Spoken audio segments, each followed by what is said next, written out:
इस पैराग्राफ को एक सेंटेंस के थ्रू समझने की कोशिश करते हैं। आई एम अ बैड पर्सन, ये थॉट है।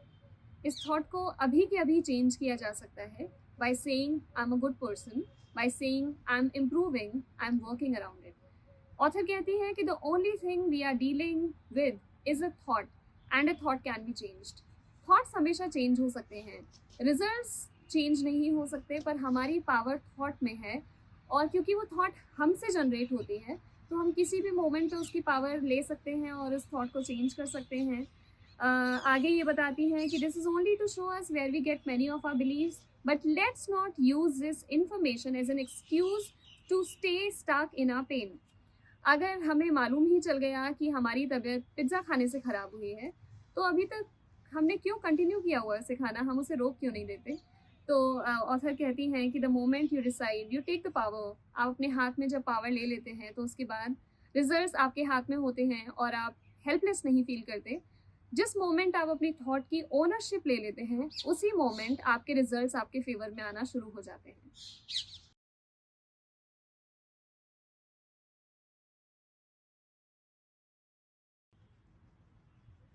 अक्सर जब लोगों से बात होती है तो वो कहते हैं कि हमें समझ नहीं आता हम अपनी थॉट्स को कैसे बदलें, हमें समझ नहीं आता कि हम अपने विचारों को कैसे विचारों का परिवर्तन कैसे करें। और अक्सर उनकी उन बातों में हेल्पलेसनेस झलकती है और असहाय महसूस करते हैं वो खुद को। तो ये पैराग्राफ उन लोगों के लिए है जो मानते हैं कि ये थॉट्स ही तो हैं, आ रही हैं तो अब क्या करें। ऑथर कहती हैं कि believe it or not we do choose our thoughts. ये मानती हैं कि हमारी एक एक थॉट जो हमारे पास आ रही हैं वो हमारी अपनी उपज है।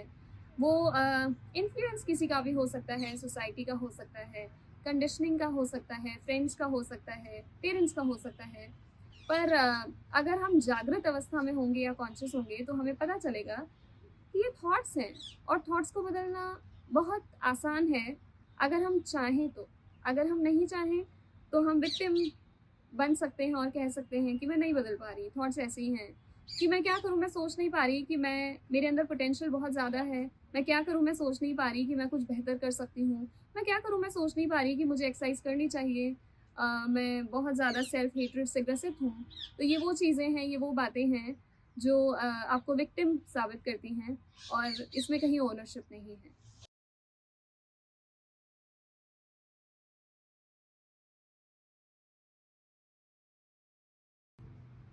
The innermost belief for everyone I have worked with is always I'm not good enough.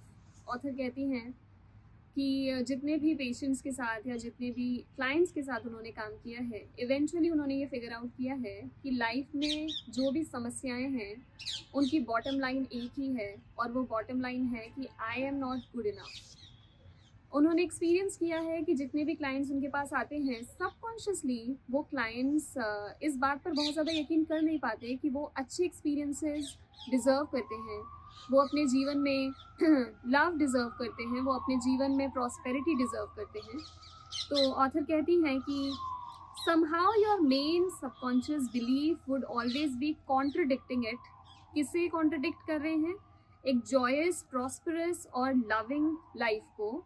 और वो कहती हैं कि somehow you would never quite get it together for something would always be going wrong somewhere।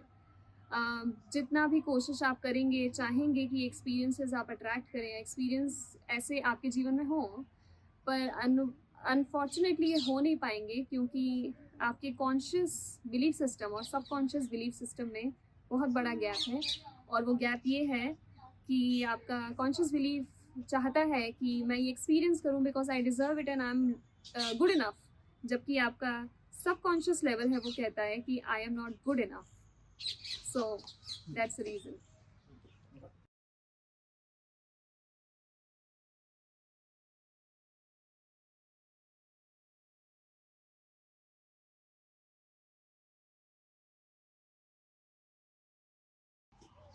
इस paragraph को मैं word to word read करना चाहूँगी क्योंकि ये पैराग्राफ बहुत ज़्यादा इम्पॉर्टेंट है। I find that resentment, criticism, guilt and fear cause more problems than anything else। Author मानती हैं कि ये चार चीज़ें हैं जो हमारी बॉडी में, हमारी लाइफ में, हमारे माइंड में और हमारी सोल में जितनी भी अनवांटेड चीज़ें हैं वो क्रिएट करते हैं। ऑथर आगे कहती है कि ये जो फीलिंग्स हैं, दूसरों को ब्लेम करना, रिस्पॉन्सिबिलिटी ना लेना, ये आपके अपने अनुभव हैं। आप देखेंगे कि जब जब आप सिचुएशन को एक्सेप्ट नहीं करेंगे, जब जब आप लोगों को ब्लेम करने लगेंगे और रिसेंटमेंट क्रिएट करेंगे, वो आपकी बॉडी में डिफरेंट रेपरकशंस लेकर आएंगे। ऑथर मानती है कि शरीर में जितनी भी तकलीफ़ें होती हैं, परेशानियां होती हैं, वो इन्हीं इमोशंस की वजह से होती हैं। ये 4 इमोशंस फिर से मैं बताना चाहूँगी: resentment, criticism, guilt and fear. आगे ऑथर कहती है कि following are some results of patterns that manifest on the physical level. अब ये बताती है कि resentment that is long held can eat away at the body and become the disease we call cancer. Resentment इतना खतरनाक है कि अगर वो हमारी बॉडी में बहुत देर तक रहा तो वो कैंसर जैसी बीमारियां क्रिएट कर सकता है। आगे बताती है कि criticism as a permanent habit can often lead to arthritis in the body. Criticize करते रहना, हमेशा परेशानी महसूस करते रहना और क्रिटिसिज्म शेयर करते रहना लोगों के साथ, ये हमारी बॉडी में आर्थराइटिस क्रिएट कर सकता है। अगला जो इमोशन है guilt.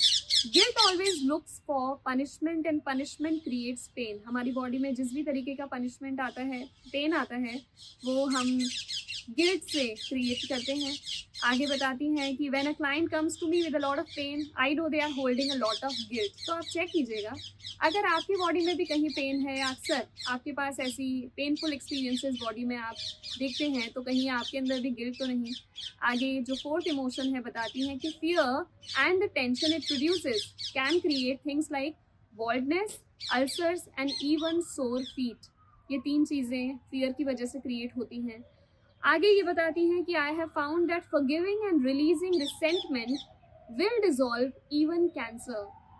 While this may sound simplistic, I have seen and experienced it working।